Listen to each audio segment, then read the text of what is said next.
What's up, guys? Welcome back to the channel. We're taking a look at Indiana Jones and the Great Circle here on the Lenovo Legion Go, and I've already done the Steam Deck and Ally X videos and talked about the performance over there, or lack of, on the Steam Deck, being broken there or unable to run on the deck. But here on the Legion Go, it is able to run. It's kind of similar to the Ally X, and playable certainly is in quotation marks, as that'll be a personal preference between you, because we're basically going to look at 800p low settings and 20s and 30s most of the time in the game. So anyway, I'm not going to get too deep into it. There's no real point. We knew this game would be really hard to run, and we would be surprised if it would be playable at all on the handhelds, but wanted to try it out. So we're just going to use 800p. 1200p is really not doable.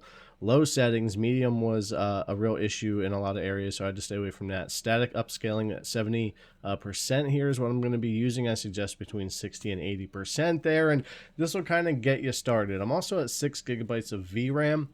You could do 6 or 8. 4 didn't work out too great, and I didn't really notice a difference between 6 and 8. The game tends to use 6.8 to 7.2 with these settings that I've noticed for its total, but it can allocate and seems to scale itself quite well to the 6 gigs here, so seemed to work out just fine. I also tested the taking out the HD textures. I downloaded them here, I removed them and tried that out, and saw no difference in performance myself either. It's just as far as FPS and frame times and all of that. But yeah, ultimately, as you can see here, the game is going to be pretty difficult to run on any of the handhelds really, but here on the Legion Go, this is the stock OEM drivers as well, by the way, but I don't think it would make a big difference even if we sideloaded the newer AMD drivers on here. And it's not a stuttery mess or anything like that. It actually is optimized pretty well. The game itself, from a lot of the performance videos I've seen, is optimized and made pretty well, but just running it on these devices is very tough. But most of the time it's pretty smooth and doesn't stutter and have all kinds of issues, but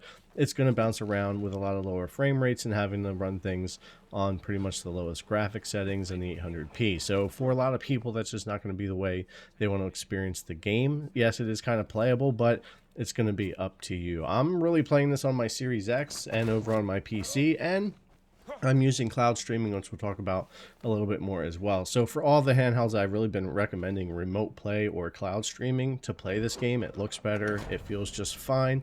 If you do experience any input latency, it typically isn't a big problem on a game like this. But as you can see here, performance does kind of vary everywhere that we go, jumping around to different dungeons, different areas in the city. We were out in the jungle, and I think you were seeing 24 to 35 FPS in most of those places. If it would just stay above 30, I would absolutely be fine with a 30 FPS locked experience on a handheld for a game like this that we knew was going to require RTX cards, that we knew was going to be hard to run and that type of thing. But where you run into issues with some of the cutscenes and other areas of the game where we really get down, I've seen as low as like 19 FPS pop up on me.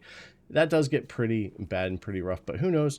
Maybe eventually with some patches, updates, driver updates, mods, and things like that, this game might become something we can keep at above 30, maybe looking a little better and playing better, but we'll have to see what happens with that down the road.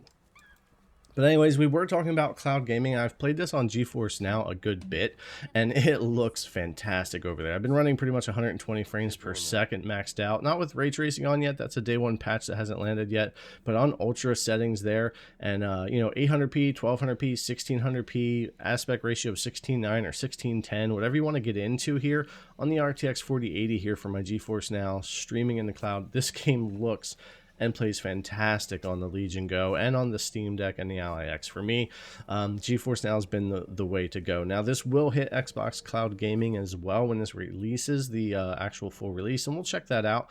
But it looks great on GeForce Now. So anyways, guys, that's pretty much the performance. I didn't need to get too deep or go too crazy. If I lower TDP as well or anything like that, performance starts to get worse. So it just kind of is what it is with this game right now. Surprised that it even runs this way, especially on the older drivers. But I wanted to show you, so if you want to try it out, you can, or maybe think about remote streaming this or cloud streaming.